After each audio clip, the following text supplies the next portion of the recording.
So, ladies and gentlemen, welcome along. Here we are live in Effort Studios, the original Effort Studios. We're just waiting to link up with Clarence J from Los Angeles. He should be requesting to join this live video very soon. Hopefully, he'll be on this. Our viewers, we are live now, waiting for Mr. Clarence J. Hope you're all okay. Alan Vaughan, I think you're in the USA. Whereabouts are you in the USA? We're about to be interviewing Mr. Clarence J. So let's just find him. Hello, everybody. Have we got a request to join? No, not yet. Alan Vaughan, how are you? We had this working before, so we're going to just... there he is. So we're going to try and get him to request to join the video. And then... are you there, Clarence? We're live here in Bedford, UK. Those of you who are... you at Atlanta? Is that Atlanta, Georgia? Callum Green, how are you doing? Alan Vaughan, for those of you that... Clarence is a Grammy Award-winning producer, engineer. All the better for seeing, after all these years, I'm still the same, still love Squeeze, Crowded House. Alan Vaughan was my manager in '95. So what's happening? Is Clarence gonna... Okay, we're bringing Clarence. Okay, here we go. Clarence J from LA. It should be coming on any second. Hey, Clarence. Hey, Clarence. Hello. How are you? How are you?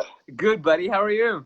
Not so bad. Not so bad. You've got a bit of an echo, but Okay, we'll all right, roll with it. Okay, I'm just going to test it now. Just make sure that we don't have the echo. Bear with me for a second, please. Okay. How's that? Yeah, that's better. Is that much better? That's much better. Can you hear me? Yes, I can. Yeah. I'm just going to turn you up in my ears.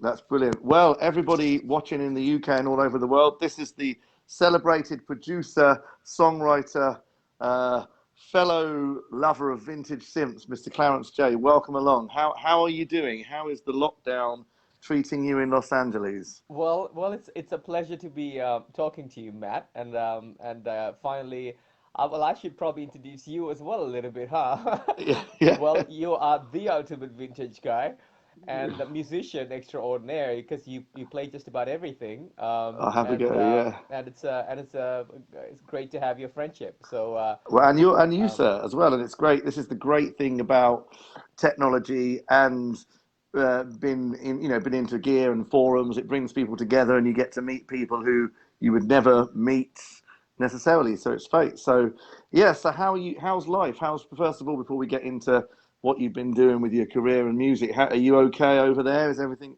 within this crazy time we're in? Yeah, I know there's always a silver lining as you just mentioned, so and it's about highlighting the silver lining and focusing on that, and I think that's part of it. So it becomes a silver freeway in my case. So I sort of look at it that way. We're in Los Angeles. Los Angeles we did probably get a little lucky, compared to some of the other states, but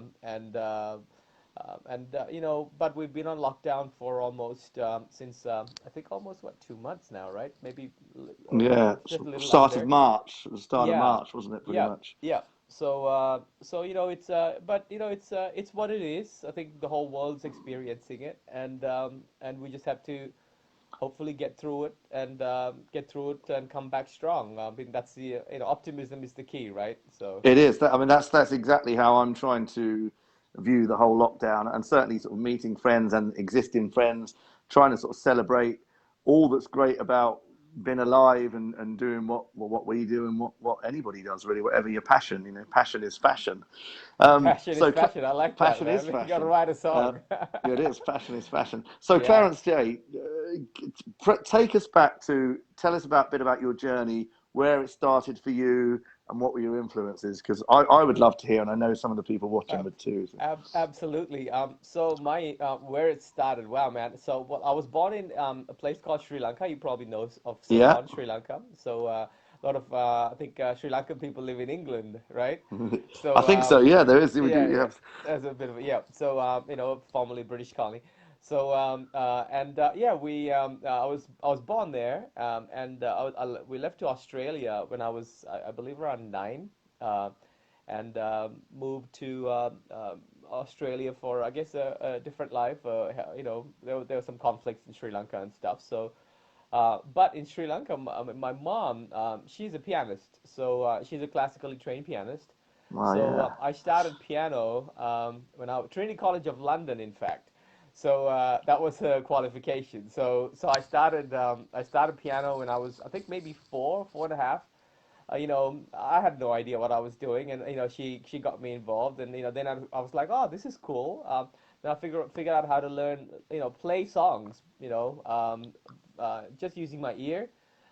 Even though I was sort of doing the whole theory and music education and stuff, it didn't quite interest me, that whole theory aspect. But I love the idea of just being able to play something, listening to something and playing it back.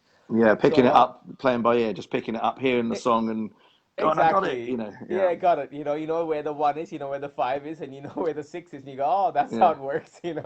yeah. So anyway, so that was that, and then Australia. I think in my early late teens is when I sort of accidentally wrote a song on a Casio, one of those dun, dun, dun, dun, dun, dun, dun, dun, keyboards, Yeah, yeah. and basically with a couple of friends of mine, we were like, hey, let's go record it. Okay, cool, let's go to a producer and So give and us, sorry to interrupt, that. Give us sort of roughly a time period. When was this sort of teenage appreciation where you kind of thought, yes, I'm going to write songs? What uh, sort of uh, era are we good. talking? Era was actually, I don't want to give my age away, but now you're gonna Ah, add the it's all math good. up, so that's fine. It was actually late 80s, early Yeah, 90s, late 80s actually, yeah. So 88, 89, sort of finishing school around that time. And I hadn't, I was sort of busy with school and stuff, so I hadn't really played a lot, but mom had got me this, I think it was a Yamaha, one of those Portatones or Portasounds, I forget what it yeah, was. yeah, And basically just dicking around, man. And something came out, 3 chords, 4 chords, whatever it was, and basically like, let's go record it. And I had no idea that you can record a song at a studio and all that stuff. So we went to a studio. We were so excited, and he's like, hey, I charge this much, and I'm like, oh, welcome to welcome business, to the music party. business 101. And So do I you, saw, yeah, go ahead. I, go I, on, you I still say. remember this one thing, and it was just like this little drop of oh wow, what was that, because I remember him, us asking, so what do you charge, and for a recording, and him saying, how much do you have? That old chestnut, that old That chestnut, was yeah. it, right? That was that, welcome 101, music business. And so, but what was interesting was he didn't know what he was doing. He was an engineer, he wasn't a player. So basically I had to do everything. I played everything on it, and all he just did was press the button, and then did a average mix for us, and bounced it down to that metal cassettes at the time. Yes. I learned something. I was like, I think I could do this. So Yeah, the so next. it was like the kick up the bum to sort of say, look, I can do this. Yeah, Exactly, exactly. And basically, the next thing was to try and secure a keyboard that would do a little more than a Porter, one of those Casio things.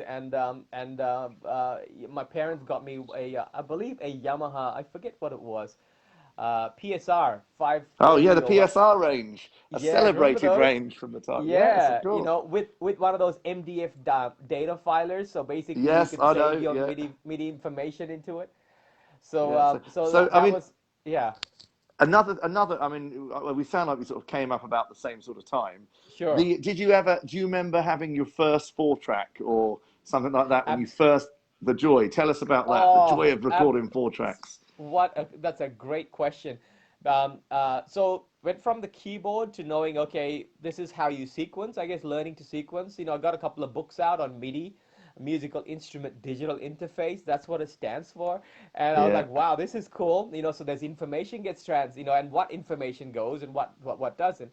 And then learning how to, okay, so how do you now go from keyboard to what's next, right? How does it get on a player, right? On a cassette. So I was like, okay, so from a keyboard now, I got to read that whole idea, understand the idea of connectivity, and how that sort of mixes into something else, right? Yeah, And I remember going, maybe I should, because the computer music was in, right? The Mac thing was in, and the PC Atari was in, yeah, the and Atari with notator. Like I've got Notator, notators. yeah, I still run it. I still run it. yeah. Yeah, There you go. So it was, I think it was I forget, 520 STE or whatever it yeah. was Well, at the I know. time, Yeah, right? yeah. And one of those, and then I was playing with that, and then one of my friends is like, hey, I've got this mixer. I think it was a Ross brand mixer. It was a 24 channel mixer. It was like, you could have that, and so I borrowed that, and then I realized that I could connect my keyboards and my my sequencing into that mixer. But then I wanted to record some vocals because I was writing some songs, right? So that's when I Yeah. learned that I needed a 4-track. So research, there was a couple of brands that were out, and I ended up settling with the Yamaha MT4X. I know the one. I know You the know the one. one? Yeah. Okay. And with the So DBX noise reduction. exactly, and and Yeah. then you realize that you could track balance, right? You basically Yeah. 3 to 1 and 2 to 1, and then you maximize your output, maximize your track count. So that was an amazing. It was like, wow, man, I could put it. And, the quality was great. I still listen to those stuff, and I'm like, I wow. know. It's like an apprenticeship that really, you had to really think about all your choices when mixing and recording and making songs. In Exactly. those And days. and for those of us, and I think I went through that phase where I didn't get that main studio experience. I wasn't, in that zone, or I wasn't maybe even lucky to be in that world of, studios with tape machines, right? Yeah. So I sort of felt that I missed out on that. So the closest thing to that, any kind of tape, listening to tape and all this stuff, was basically this experience, growing up, and sort of self-teaching, going, oh, that's what that sounds like, and Yeah, whatnot, it's very important to do that. I mean, not just anybody watching this, from myself and Clarence, you've just got to jump right in Yeah. and have a go with something, experiment, and I think it's and so growing up, like, who were your musical heroes? Who were you like looking to and thinking, yeah, I love their work. Well, yeah, I think at the time, yeah, well, when I was 4, I think I was listening to ABBA and Boney M. You know, Great, incredible. right? Great songs, right? You can't beat those. Great music, and just as I'm talking 4, 5, 6 year old, and then basically in my teens, that 80s thing, Yeah, early teens. 80s thing, anywhere from Michael Jackson to the synth wave thing to Cyndi Lauper, those classic sort of sounds, yeah, songs as well. When I was writing, really, I was starting to get into a lot more, probably a little more reggae. I was getting to Bob yeah, Marley a lot. I was just sort of in that world of, I think I was in a pop world, but different types of pop, and just enjoying, absorbing all types of popular music. And then hip hop came out, with the late yes, 80s, very, early very, very 90s. important. Yeah, and then sort of listening to those outside of the pop idiom, understanding it. Then, of course, there was the whole rock thing. And growing up in Australia, there's the Aussie rock thing too, right? Australian rock, Yeah, Aussie Crawl and Midnight Oil, and some yeah. great, great bands, so that Hunters was and all. collectors, hunters and collectors, Absolutely, and then and and then split ends with Split Ends, my yeah, personal heroes. Anything that the right. Finn brothers have been involved in. Yeah, Exactly, right. yeah, Geniuses, right? yeah, And then there's John Farnham, who's more on the pop end, and so listening to, and I think Australia is a great mix of it is. It has its yeah, you get the Mushroom American music. Records, Mushroom Exactly, Record. that, yeah, Yeah, and then you get the American music, and you also get a good dose of European music and British music. You get sort of all the tastes there in Australia. So we were lucky in that sense to get a sense, and also Aussie music. And then rock was coming in at that time, and then sort of that, as it evolved into that whole pop thing as well. When that sort of Swedish sort of pop thing kicked off, and Savage yeah. Garden and all those, In the sort of, yeah, those kind of yeah, sort of pop rock kind of things. Yeah. So, Exactly. and then Yeah. so the '90s, I always say, were almost like our very own, for our generation. They were like our very own '60s. I mean, every decade has its Right. magic, but the Yeah. '90s really, you had kind of like Yeah. a lot of things. All of a sudden, a Fender Rhodes keyboard was cool again, and Abs- you know, Absolutely. it Absolutely. was I, it I, was I Yeah, it was that. I think it was also that 90s was big on R&B, right? yeah. Great songs and that whole Babyface, Diane Warren era Oh, brilliant! of Yeah, right? Great songwriting, sort of long form and I was really drifting towards Babyface's productions, and also even I mean Diane Warren as a songwriter a too, great but songwriter. Yeah. yeah, great writer, and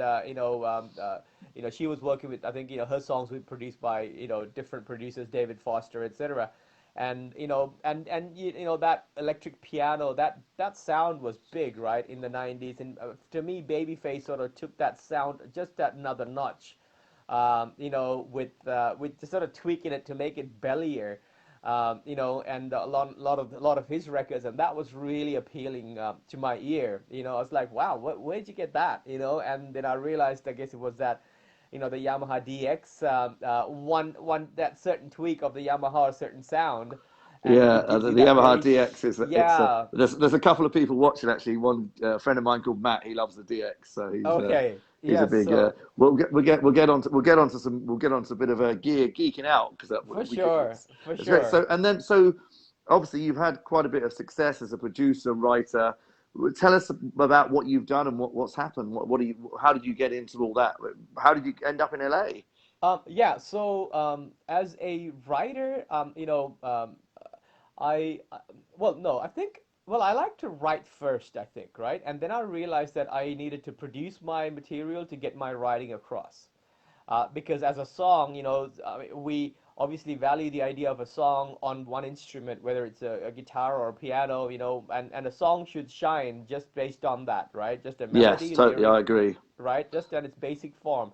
However, in the I think at that in the '90s maybe that's where it started, where basically people wanted to hear a song as part of a record or recording, where basically it had to have a certain feel and a beat to go with it. Yeah. So that it So was they could understood. understand it. You had to sort of almost present a finished master. Finish exactly, Yeah. right? And so I realized that it was a necessity to be able to produce something, not just write it and have it demoed, so that people understand it better, or your clients understand it better. But growing up, I didn't, because I didn't realize the idea of, this is a business. This is it's called music business. It's It is. 80% Yeah. business, 20% art. And that I didn't understand it, until basically someone had heard my work, and they said, would you be able to produce a record for me? And I was like, yeah. And they said, how much do you charge? And I said, I don't. And they said, well, you should. And I said, how about $60 a track? A Mhm. song, really. And that's where it started. And I'm like, I remember doing like an EP, and that person paying me, I think, $300. And for me, it was like, wow, this is amazing. Well, I did this, and I got paid. I mean, it wasn't a lot of money when you look at all the hours that I put into it, but it felt so good that that was my first start to go, wow, maybe there is a career here. And that was also during when I was studying. I was doing something totally different at college, university. I was studying engineering. And I finished it, and that's when I had to make a decision as to if I should take music as a career or just go the day job route. And I, decided to go the music route. And Well, we're very glad you did. Very glad you thank did. you, thank you. And then after that was basically matter of it was a matter of getting work to sustain, and to buy gear, and to buy CDs. So I think that was the next phase, and then I think I started getting production work, and then I realized the idea of publishing, music publishing, meaning if you write songs, you can get them Yeah. placed, and you can make an income out of that maybe. Yeah. And then I remember writing for sort of artists, and then for TV and stuff as well. And I got a break early 2000s. So I guess that was like about, yeah, around 20 years ago, in the US on a TV show, a Nickelodeon TV show. and that was with an artist that I was working with. I got to write the theme song, co-write the theme song, and produce it while I was living in Australia. So that was the little light to go. You know what? Maybe I The should little get on. in, yeah. Yeah, get on the Grand Prix circuit. We can be around the circuit, but we need to get on the circuit to give ourselves a chance to win. That's a good analogy. Good analogy. Right? Yeah. Otherwise, we're always on the side streets and the boulevards. So I'm like, okay, so that sort of slipped into my mind. So the focus became that. I was also looking at UK. I did visit UK a couple of times. Did some collaborations, but also just to see the industry as well. So look, UK was all, because the music industry is obviously big in the US, UK, and Germany for the most part, and then They're big territory, yeah. yeah, now South Korea's come in pretty well, and Japan and stuff too. But generally, it was those three industries. So I was sort of eyeing out, UK as well, and then US is where I really had my first real sort of industry solid break, if you want to call it. So that was a part of the trigger to consider moving to the US.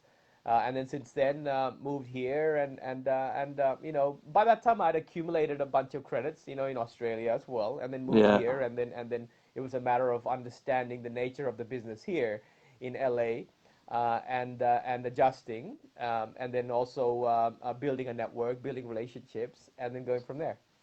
Wow. So yeah, so it must have been quite daunting, like literally, was it daunting just moving to another country, setting up shop and It's a great question. It's only daunting if you think about it that way. So yeah. I was If too you think dumb about it as an adventure, Exactly.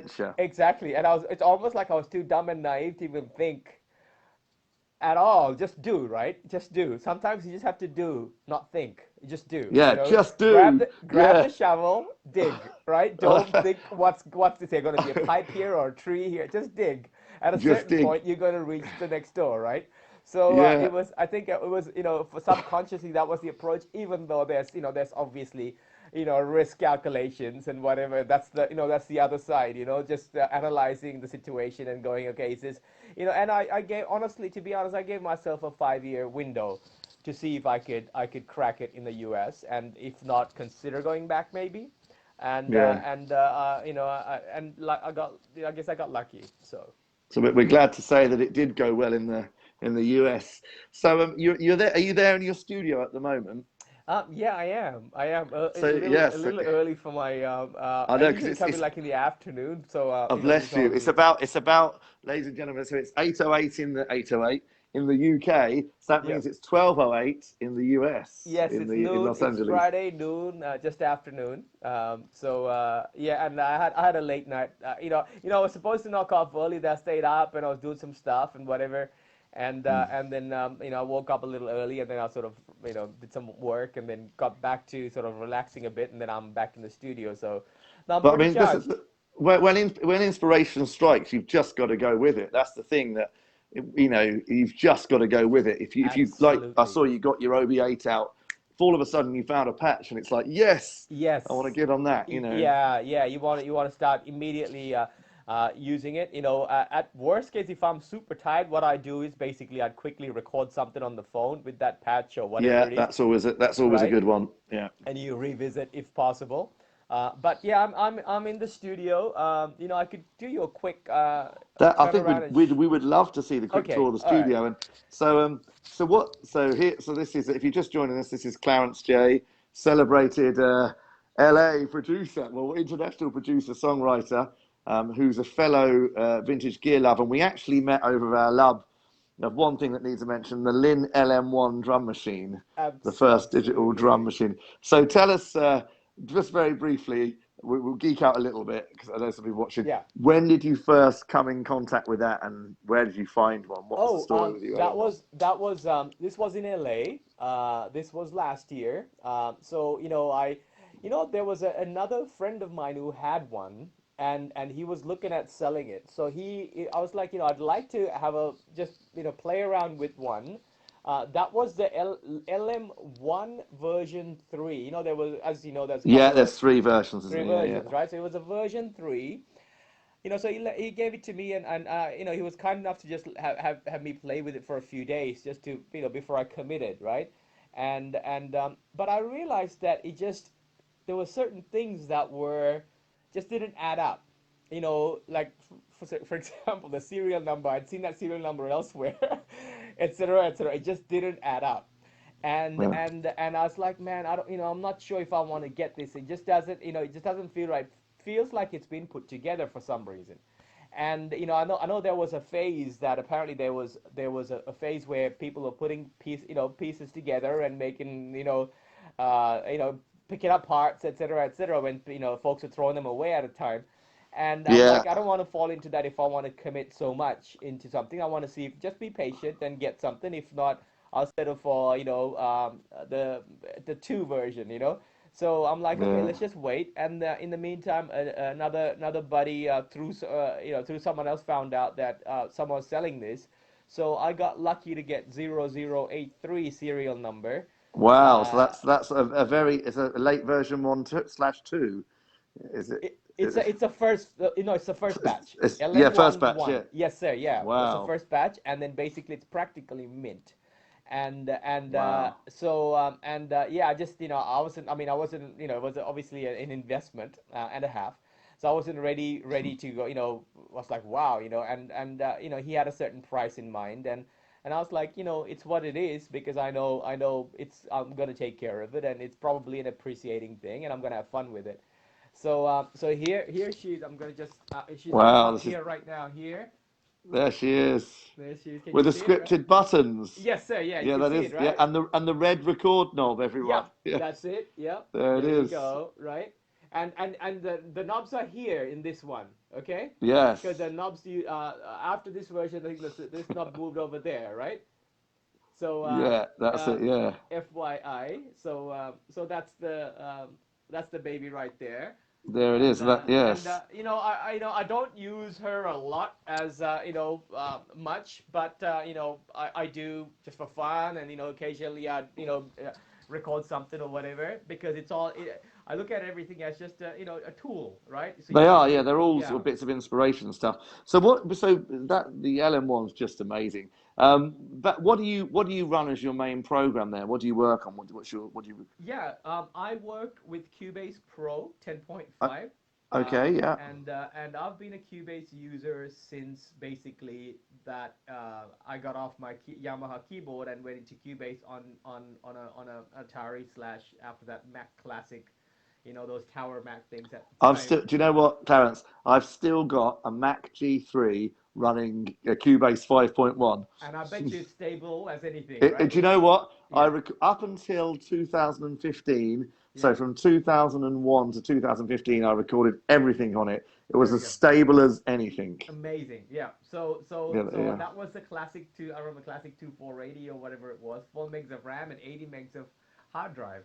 That was yeah. it was amazing to have that. And anyway, so I've been with Cubase, and then I've been lucky to be a Steinberg artist as well for the last X amount of Wow. years. So I'm on their page if you want to check it out, Steinberg Artists. And Steinberg Artist, everyone. yeah, Wow. and I love the software. I wouldn't have used it for this many years if I didn't connect with it, and they didn't give me the results. And obviously they've advanced so much with obviously Steinberg moving into Yamaha as part of the Yamaha umbrella as well, and they just right up there as far as any platform's concerned. And saying that, if you know what you're doing, you know you can make music with anything, any Of course, software or yes, yeah. whatever. But I definitely love Cubase, and I use it extensively for my work. Yeah. No, that's fantastic. So, and do you have if you are just joining us, everybody, this is Clarence J. We're talking to him live in Los Angeles. Matt Roberts here in Bedford, UK. So, is your studio set up to record like live stuff as well, drums and I mean, stuff like yeah, that? absolutely. I watch you all the time, and I go, man, he's got a nice setup. And yes, I've set it up in that way. So basically, I built a room at the back of my property. I got a permit room, bathroom, all that stuff. Yeah. And and it's also connected to another room. So it's like technically it's like a decent amount of space here. So basically, The main. Let me just show you the whole thing, Yeah, so this is if this you is. don't So mind. what's the studio called, Clarence? What's You the? know, Does it have a name? I don't have a name because it's not. I don't use it as a commercial spot. Immersion. It's not a commercial studio. Yeah. Yeah, Neither do I. I just call it Effort Studios. it's yeah, Yeah, I just. it's the man cave, Yeah, it's right? the Clarence J. Yeah, the Clarence J. It's the Studio. man cave, but work gets done. So anyway, Yeah. okay, so it all okay. So there's the computer. It's a right there with my NS10s. Yeah. Okay, Our and that's my NS10s essential. Got some of them. yeah, right. And then basically it revolves around this console, which is metal. Wow.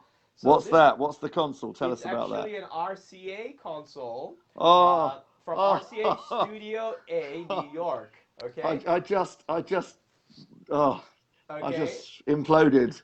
Okay. So RCA Studio Oh. A imploded, all the above. So RCA Studio A, New York, and basically from RCA the Studio New York. Oh yeah, my yeah, God. So yeah. when's it from then? Have you got It's what's from the yeah. history on this? It was built circa 68. I have the paperwork still there. 68. 68. 69. It was it was working there, and they used it until early 70s, like 72, 73, and then API kicked off, and Yeah. then the Neves were coming in and stuff. So they were sort of changing a lot of that because at the time in the 60s, especially RCA had to use mostly RCA gear, and so they were using a lot They of the did. RCA It's gear. like, yeah, they did. I mean, I've, got an RCA 7. I'm a big fan of RCA stuff. I haven't got anything like that. But that, I mean, guys, I mean, I've got Joff Lincoln on here saying, I want that console. You and me both, baby. Because the So precision engineering that went into that, it was like, obviously, yes, when EMI Studios in London, they built their own gear. So yeah, you would have had in house designers correct, building correct. that. Yeah. And how have you got that? How's it configured? Just talk a bit about how it's Well, configured.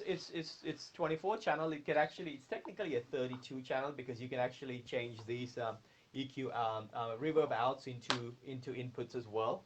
But Yeah. 24 channels, 16 bus, okay, and it's really I think the first channel to have like this four. Hold on for a second. Four That's okay. speaker out. Hold on. So My power is down a little. quadrasat, yeah, yeah, Yeah, and are you there? yeah. I'm still here. Okay.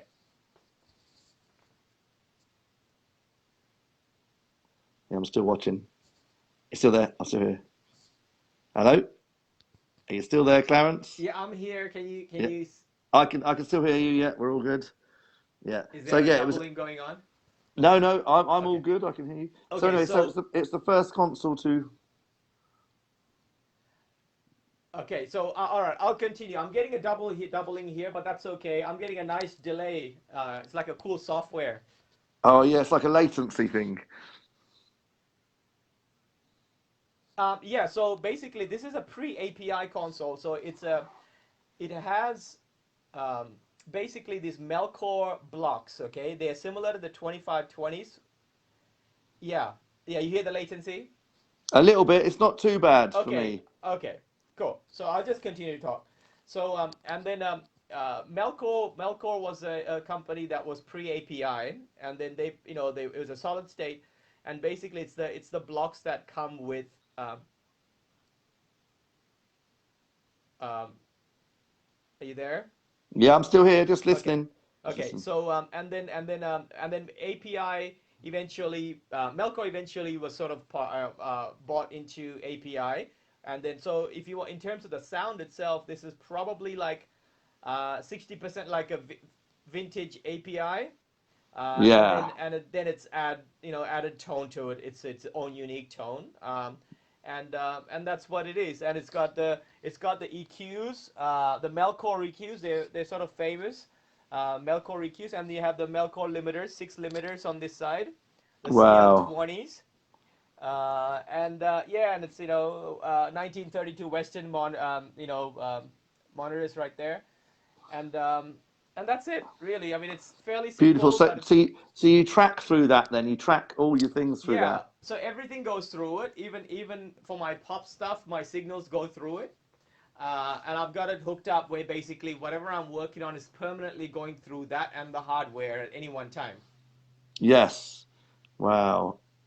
Unbelievable. So show us a few more bits you've got in your studio then, Okay, Clarence. so make it real quick. Okay, so here we are, some of the hardware units. Okay, here is basically a 175B, a vintage 175B Yeah. limiter, BA6A, BA6. Oh, yeah, lovely. Okay, and then there's 2254, DBX 160, the EARs. I love those. They're really good for vocals as well. The 660s. And the V72s, the Beatles preamps in the bottom, Yeah, yeah, I can see and those. Yeah, yeah, and then there's then there I got my favorite Pultex, man. I love the ECQP but 1As. yeah, absolutely Yeah, fantastic. and I'm that's actually, drooling. and this one here, is a special one. This one here and this 1176 here, that's a special one in that that was actually on Madonna's chain on Like a Prayer. Wow. Uh, Now that's a special one. That's a special one, yeah. And then this guy here is it's basically a vertical version of the 33609. It's called an 83065. Wow. That's a 670 built by Drip. A six, And seven, yeah. Oh wow. y- Really, what's that y- sound like? I bet that's great. it's great. It's clean. It's beautiful. It sounds like a 670, And and this Oh, guy here is a famous RCA tube preamp OP6. So have you got any RCA mics to run into as you're an RCA fan? Have you got a Yeah, 44 or a? I used to have a what is it? A 77DX. Yeah, I got a 77. Yeah, Yeah. and I lost that one. I gave to a buddy of mine and whatever. But my general go-to, for pop stuff is a Sony Oh, okay. Sony C800G, and then I have a vintage Telefunken 251. And that's for the rest of it, and then anything else is basically covered by this beautiful baby here, SM7. Absolutely. Okay. The SM7. I've got many of those mics, and Yeah. So yeah, I mean, reputedly very famous. Some very famous vocalists have used those, haven't they? absolutely. Yeah, Yeah. we know them. So yes. We So know. We know. Yes, they're very yeah, famous. and then now here in my next room here. Yeah. So instruments. That's a Rogers kit right there. Ah, lovely. And there's a at the back. You could probably see that's a wooden box. That's a 140 reverb, I was going to 140 say yes. That's Okay. and I noticed the little rhythm ace. Look at that in the corner on the top there. Yeah. I got Oh, one of you those. recognize that one. Yeah. So Great. and then basically an accordion, which was sort of my first instrument, piano accordion, and then A yeah, and then Selena. There's a Selena sitting at the back Selena, there. yeah, the The Juno, Vox Jaguar. Is the that a Jaguar? Jaguar, Yeah. A and Fender the Rhodes Mark and II. then moving right here, some guitars, and then dig this guy here. No, Uh, hold on, this guy here. Hold on, I just dropped my thing here. Okay, so this is the JD800. great synth. Yeah, and this here is the DX7 Mark II, but it's a Centennial version. I've never seen one of those. So DX7 Mark II Centennial. Yeah, Tell us about that. the difference is It's I mean, it's like a 2FD, but what it is it's 76 keys and it glows at night, so it's quite fun. Wow, Matt Bedford. I hope you're still watching it. I've got a friend who loves the DX7, and So yeah, that's so cool. So Clarence, like, yes, there's so many things we could talk about. We might have to do part two, and we really, sure, really appreciate you taking the time to do this. What have you now? I know we're in crazy times. What are you working on at the moment? What things are you working on at the Oh, moment? yeah. So I'm working on I'm working with Lego on their TV show. Oh, Uh, fantastic! 'Cause they just did there was a Lego movie out not so long ago, that's wasn't there? right. That's right. But the TV show is with Nickelodeon. So Yeah. working on a bunch of songs on their stuff. Season 1 and 2 are finished. Season 3 is about to start. So season 1's on TV already. So working on that, working with an RCA artist, and then writing, producing, whatever. And then there's a couple of independent projects as well that's going on. and I'm always writing, with my favorite collaborators and whatnot, my partners, all that stuff. So Yeah. that's going on as well. So I mean, and this is happening while we're, In the lockdown, because lockdown. Yeah. with all the sort of like WeTransfer and anything else, you can send files back and forth and be Ab- ab- doing stuff. Absolutely, and Cubase also has a cool function. It's a connect, Cubase Connect, and Oh, basically okay, yeah, I could log in through the computer, and as long as they have a microphone and they have a preamp or whatever, they don't even need the software, but they could record. I could record anyone else, which is and really good, which is especially really at this cool. time. Yeah, yeah. Yeah, wow, no, that's absolutely amazing. So, So. and I don't know if there's anyone watching still or anyone's got any questions for us. So, is there anything else you want to say about the music biz? It is a biz still. What would be your advice for, not, I won't say starting out, but how do you think, people, Yeah, what do you great, think? great, great question, Matt. And I think what it is follow your passion, Yeah, follow your heart. Stick it out. It's a matter of hanging in there sometimes. For artists, you just gotta, just that moment of hanging in there, and before things turn, and then more importantly, stay focused and make it the greatest. Make every day the greatest that it can be. And make the that's greatest art true. every day. And besides that, on the business end, it's a relationship business, just like anything else. So Yeah, build your networks. I think that's huge. I think I couldn't speak enough on that. Because it's about relationships, and just build your networks, build your relationships. Because even though they may not be short term, it could be long term as well. At some point, they may say, you know what, do you want to get involved? Stuff like that, right? So I yeah, think it's that's that's yeah. very good. Good to say that. And I mean, so on a personal note, it's been great to sort of, although we've spoken for the last few years on the forum stuff, it's been great to meet you today, Yeah, in like person. Yeah, absolutely. Well, thank you for I mean, you've no, always been thank you. around, and we're always chatting anyway. So Yeah, thank you so much Clarence J. Well, I'm for your hoping that time. one day we'll get to shake hands in person. Oh, Whether absolutely, man. so it'd be Yeah, and, great. and jam. More Yeah, importantly, and have a jam. Yeah, jam. Yeah, yeah, jam, and I think that's sort of no matter what area or what level of the music biz, or having having that sort of giddiness to always think, yes, I'm going to yeah, do it. yeah, Obviously, when you're songwriting and stuff, sometimes Joff's saying great advice here. yeah. Sometimes That you've got to you have to be focused sometimes, but having the freedom to take the shackles off. you just touched on something very important. It's the childiness, isn't it? It's the Yeah, childiness. We've got to always cultivate it, continue to cultivate it, because it's the excitement that we get just by listening, just by collaborating. I think that as long as that flame is there, I think we're good. So I think that's the cool part. So when I even watch you just jam away, I'm like, I sort of insert myself into that moment and go, am I playing with him, or because I yeah. see the excitement coming out, right? So Yeah, I no, think well, it that's is. It's just it's that's huge. like just from back to how we met the LM1 or any of these things. When you play it, it's just like when the sound comes on, you just Oh, smile. You of just course, man. smile. Yeah, It's just like yeah. you just It's smile. ear candy. Yeah, it is. It It's the can be. best ear candy. Yeah. It's amazing. Well, look, you keep safe and well, Clarence. I'm sure we will speak again.